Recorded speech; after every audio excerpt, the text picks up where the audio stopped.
సూర్యోదయంలా ఉంటాడు, అందరికీ జ్ఞానం ఇస్తాడు. ఆయనకి తమో గుణం ఏమిటండి?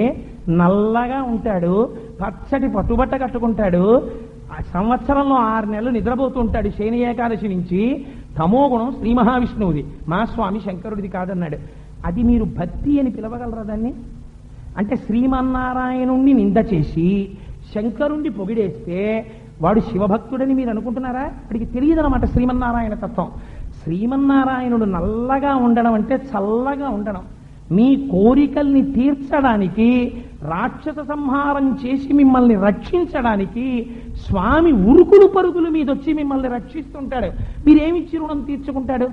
నిద్రాకాలే అని శయన ఏకాదశి నుంచి దక్షిణాయనంలో పడుకున్నట్టుంటాడు. ఆయన పడుకున్నది మనం నిద్రపోయినట్టు తమోగుణ నిద్ర కాదు. ఆయన నిద్ర గురించి శాస్త్రం ఏం చెప్పిందో తెలుసా అండి? లోక రక్షాం